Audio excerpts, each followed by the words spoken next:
అన్నిటికంటే ఇంట్రెస్టింగ్ వార్త నాకైతే ఇది అనిపించింది. ఇవాళ మార్నింగ్ లేచి చూడగానే రోబో, నాకు తెలిసి నిన్న సాయంత్రం అనుకుంటా నా దాకా ఈ న్యూస్ వచ్చింది. I was like literally disturbed.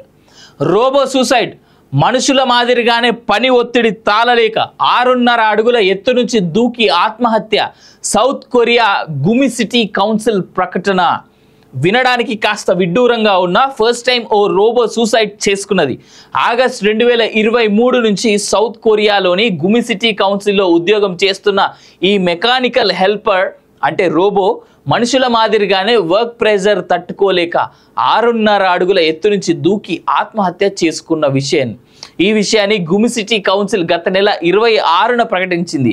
Robo వెయిటర్లను రూపొందించడంలో ప్రసిద్ధి చెందిన కాలిఫోర్నియాకు చెందిన స్టార్టప్ బేర్ రోబోటిక్స్ ఈ జాక్ ఆఫ్ ఆల్ ట్రేడ్స్ ఈ రోబోను డెవలప్ చేసిందంటూ చూస్తా ఉన్నాం.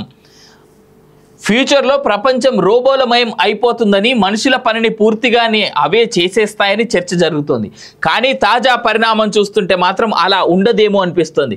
వినడానికి కాస్త విడ్డూరంగా ఉన్న ఫస్ట్ టైం ఒక రోబో సూసైడ్ చేసుకుంది. మనుషుల మాదిరిగానే వర్క్ ప్రెజర్ తట్టుకోలేక 6.5 అడుగుల ఎత్తు నుంచి కింద పడి ఆత్మహత్య చేసుకుంది.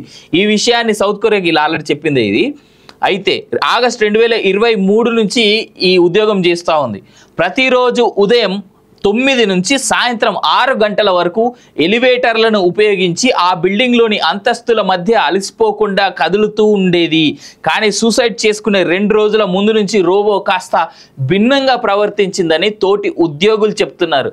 1, 2 అంతస్తుల మధ్య ఉన్న చెత్త కుప్పలో రోబో అవశేషాలను గుర్తించి కలెక్ట్ చేసిన వారు దానిని రిప్లేస్ చేయొద్దని కోరుతున్నారు. కాగా ఈ ఇష్యూ ప్రపంచవ్యాప్తంగా చర్చకు దారితీయగా నిజంగానే ఆత్మహత్య చేసుకుందా అనే అంశంపై విచారణ జరుగుతుంది. రోబో వెయిటర్లను రూపొందించడంలో ప్రసిద్ధి చెందిన కాలిఫోర్నియాకు చెందిన స్టార్టప్ బేర్ రోబోటిక్స్ ఈ జాక్ ఆఫ్ ఆల్ ట్రేడ్స్ రోబోను డెవలప్ చేసింది. ఇప్పటికైనా సమాజం, ప్రజలు అర్థం చేసుకోవాల్సింది ఏంటంటే స్టార్టప్లు కూడా రోబో కదా ఎంతసేపు అయినా పని చేసేస్తుంది అనుకుంటే ఇగో ఆఖరికి రిజల్ట్ ఇలా ఉంటుంది. మనిషి వాడి అవసరం కోసం, let it be male or female, మనిషి తన యొక్క అవసరం కోసం ఎంత కష్టాన్నైనా దిగమింగుతాడు ఆ కష్టం వల్ల వచ్చేటువంటి ప్రతిఫలం కోసం. కానీ రోబోలు టెక్నాలజీలో అట్లా కాదు. దానికి 3 వస్తే పని చేస్తుంది, లేకపోతే లేదు. దాన్ని 3 దొబ్బింది, పోయి సూసైడ్ చేసుకున్నది. అయినప్పటికీ కూడా ఒకటే రిక్వెస్ట్ ఏంటంటే, నాకు తెలిసి మనము లేబర్లమే, అందరం లేబర్లమే, లేబర్ని దుర్వినియోగం చేసేంతగా వస్తున్నటువంటి ఈ రోజులు దయచేసి ప్రతి సంస్థలు అర్థం చేసుకోవాలి. నేను ఎక్కడో చూసా నిన్న, అమెరికాలో ఇంకొక 80,000 ఉద్యోగాలకి ఉద్వాసన అంటూ.